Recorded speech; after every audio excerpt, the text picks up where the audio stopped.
လုံခြုံသောလိင်ဆက်ဆံမှုသည်အရေးကြီးပါတယ်မေတ္တာနှင့်အတူပါလာသောယောဂ6မျိုး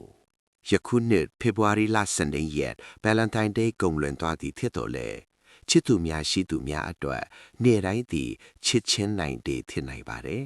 ၎င်းသည်လိင်ပိုင်းဆိုင်ရာလှုပ်ရှားမှုများဖြစ်ပေါ်လာနိုင်ပါတယ်လူတိုင်းချစ်ချင်းခံစားနိုင်ပြီးလိင်ဆက်ဆံခြင်းသည်အပြိုဖော်သွင်းသောလူသားတို့၏တဘာဝကြသောအရာဖြစ်ပါတယ်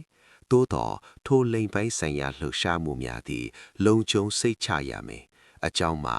လိင်မတဆင့်ကူးဆက်သောယောဂများလို့ခေါ်တဲ့ကြောက်စရာကောင်းသည့်အရာရှိပြီးကူးဆက်သွားပါကဆက်ဆံရေးအရာများစွာကိုဖျက်ဆီးနိုင်ကအချို့ယောဂများမှာအသက်အန္တရာယ်ပင်ရှိနေပါတယ်လိမ်မတဆင့်ကူးဆက်သောယောဂများမှလုံခြုံစေရန်အလွယ်ဆုံးကာကွယ်နည်းမှာလိမ်ဆက်ဆံသည့်အခါကွန်ဒုံအသုံးပြုခြင်းယောဂကူးဆက်နိုင်ခြေရှိသောလိမ်ပိုင်းဆိုင်ရာအပြုအမူများကိုရှောင်ကျဉ်ခြင်းအိမ်ထောင်မဲ့မကြာခဏပြောင်းလဲခြင်းတို့ဖြစ်ပါတယ်အရေးကြီးတာသည့်ယောဂလက္ခဏာများကိုအမြဲစောင့်ကြည့်ခြင်းစွန့်စားရှိပါကစစ်ဆေးခြင်း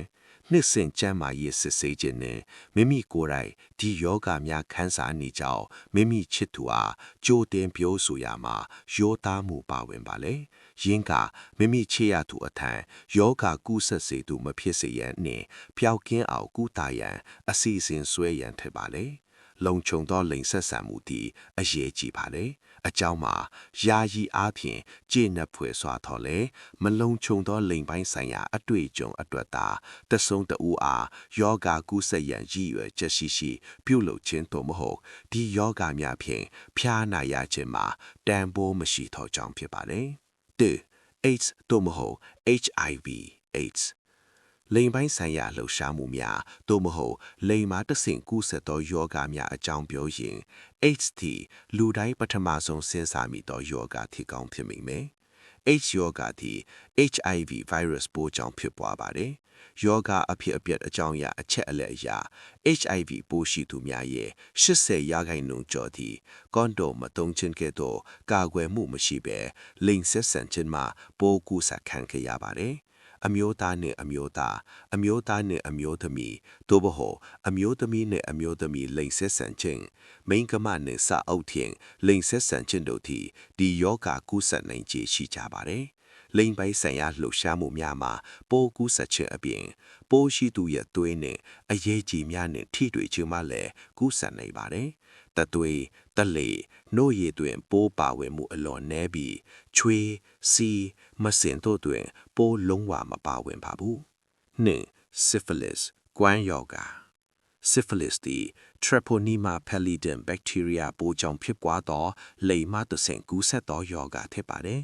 ပုံမှန်အားဖြင့်လူနာသည်လိင်ဆက်ဆံခြင်းအားဖြင့်ကူးစက်ခံရသည့်ပါးဖြင့်လိင်ဆက်ဆံခြင်းနှင့်လူနာနှင့်နှိုင်းယှဉ်ခြင်းမှလည်းကူးစက်နိုင်ပါတယ်အစောဤအစစ်မှာများသောအားဖြင့်လိင်အင်္ဂါပါးသို့မဟုတ်စားအုပ်တွင်အနာပေါက်တတ်ပါတယ်အဆိုပါအနာမှာနာမကျင်းပါ chancre သို့မဟုတ် syphilis အနာလို့ခေါ်ပါတယ်syphilis ရဲ့ပြင်းထန်မှုမှာမှန်ကန်သွားမကုသပါကပိုးသည်အတွင်းအင်္ဂါများကိုဖျက်ဆီးနိုင်ပြီးမျက်စိကောင်းခြင်းနားပြိုင်ခြင်းမျက်နာပုံပြက်ခြင်းအုံနောက်ယိုယွင်းခြင်းတို့မဟုတ်စိတ်ယောဂဖြစ်ခြင်းလေဖြတ်ခြင်းနှင့်နှလုံးစီတို့ပြန့်နှံ့သွားပါကနှလုံးအားနည်းပြီးနောက်ဆုံးမှာသေဆုံးနိုင်ပါတယ်၃စီးပူညောင်းကြယောဂစီးပူညောင်းကြယောဂသည်အများတွေ့ရသောလိင်မတဆင့်ကူးစက်သောယောဂတစ်မျိုးဖြစ်ပြီးလိင်မတဆင့်ကူးစက်သောယောဂများရဲ့40ကနေ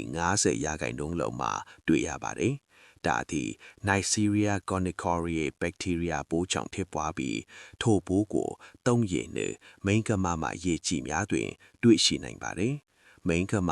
စားအုပ်တို့မဟုတ်ပါထင်းလိင်ဆက်ဆံသည့်ဖြစ်စေကူးစက်နိုင်ပါတယ်။သို့တော်လည်းအမျိုးသားနှင့်အမျိုးသမီးကူးစက်နိုင်ခြေကွာခြားခြင်းရှိပါတယ်။အမျိုးသားတဦးကစီးပူညောင်းကြယောဂရှိသောအမျိုးသမီးနှင့်လိင်ဆက်ဆံရင်ကူးစက်နိုင်ခြေ30%လောက်ဖြစ်တော်လဲအမျိုးသမီးတဦးကယောဂရှိသောအမျိုးသားနှင့်လိင်ဆက်ဆံရင်ကူးစက်နိုင်ခြေ80%အထိရှိနိုင်ပါတယ်။အပြင်တော့ဒါသည်လူနာအား HIV ပိုးကူးစက်နိုင်ခြေကိုလည်းမြင့်မားစေပါတယ်။လေရေရက် ရေရက်တီ herpes simplex virus ပိုးကြောင့်ထိကွာသောအရေပြားရောဂါတစ်မျိုးဖြစ်ပါတယ်။ရေရက်အနာပေါက်တတ်တဲ့နေရာများကနှုတ်ခမ်းနဲ့လိန်အင်္ကာများဖြစ်ပါတယ်။ဒါကြောင့်အတိကအားဖြင့်ကာကွယ်မှုမရှိဘဲလိန်ဆက်ဆန်ခြင်းအားဖြင့်ပိုးကူးစက်နိုင်ပြီး virus ပိုးထိအာယုံဆိုင်နိုင်သောအမြွက်မှာပါများတွင်သို့ခန္ဓာကိုယ်အတွင်းသို့ဝင်ရောက်နိုင်ပြီးနိုင်ရှုံခြင်းအားဖြင့်လည်းကူးစက်နိုင်ပါတယ်။ရေရက်ရဲ့ကြောက်စရာကဖျောက်ကင်းအောင်ကုသရန်ခက်ခဲပြီးကုသပါကကောင်းမွန်လာတော့လဲပြန်လဲဖြစ်ပေါ်နိုင်ပါတယ်။ဒါကြောင့်အကောင်းဆုံးကလူနာရဲ့အရေးပြားအနာများနှင့်ထိတွေ့ခြင်းနဲ့မိမိရဲ့နူးညံ့ပေါ်အမြဲမှပါများတွင်တို့ထိတွေ့ခြင်းလိမ့်ဆက်ဆန်ခြင်းမှာဒီပိုးမျိုးကူးစက်ခြင်းကိုကြိုတင်ကာကွယ်ရဖြစ်ပါတယ်။ငါလိန်အင်္ဂါပေါက်ယောဂလိန်အင်္ဂါပေါက်ယောဂသည် Human Papilloma Virus ပိုးကြောင့်လိန်မှတဆင့်ကူးစက်သောယောဂတစ်မျိုးဖြစ်ပါတယ်။ဒီယောဂသည်ခလေးတော်လူကြီးတော်ဖြစ်နိုင်ပြီးလူကြီးများတွင်အသက်16ကနေ25နှစ်အကြာမြို့ပွားနိုင်သောအရွယ်တွင်အဖြစ်များပြီးအမျိုးသမီးများတွင်အမျိုးသားများထက်ပိုအဖြစ်များပါတယ်။ပုံမှန်သောအဖြစ်လိန်အင်္ဂါပေါက်ယောဂသည်ကင်ဆာမဖြစ်စေပါဘူး။သို့တော်လည်း HPV virus ပိုးကူးစက်ခြင်းတဘာဝအရာလူနာသည်မျိုးကွင်းများစွာကိုတပြိုင်နက်ကူးစက်ခံရနိုင်ပြီးပြင်းထန်စေနိုင်ကြီးများသောမျိုးကွင်းထပ်ပြီးကူးစက်ခံရပါကကင်ဆာဖြစ်နိုင်ခြေရှိပါတယ်။အမျိုးသမီးများတွင်တာအင်ခေါင်ကင်ဆာအမျိုးသားများတွင်လိင်အင်္ဂါကင်ဆာစအုပ်ကင်ဆာဖြစ်ပါတယ်။အရေးကြီးတာသည်ကုသမှုပြီးဆုံးပြီးနောက်ပိုင်း6လအတွင်း30ကနေ80ရာခိုင်နှုန်းလောက်မကြာခဏပြန်လည်ဖြစ်နိုင်ခြေရှိပါတယ်။6အသေးရောင်အရာသားပြီးလူများပြားစွာကအသေးရောင်အရာသားပြီးသည်လေးမှတဆင့်ကူးစက်သောယောဂဖြစ်တယ်လို့ရခင်ကမသိခဲ့ကြပါဘူး။ဒါသည် hepatitis B virus ပိုးကြောင့်ဖြစ်ပွားသည့်အလွန်အန္တရာယ်ရှိသောပိုးဖြစ်ပါတယ်။လူနာရဲ့အနာတွင်သို့ခန္ဓာကိုယ်အတွင်းသို့ဝင်ရောက်သောခန္ဓာကိုယ်အရေးကြီးများနှင့်ထိတွေ့ခြင်းမှာကူးစက်နိုင်ပြီးပါးဖြင့်လိမ့်ဆက်ဆန်ခြင်းမှာလည်းကူးစက်နိုင်ပါတယ်။တို့ရာတွင် hepatitis B virus ပိုးသည်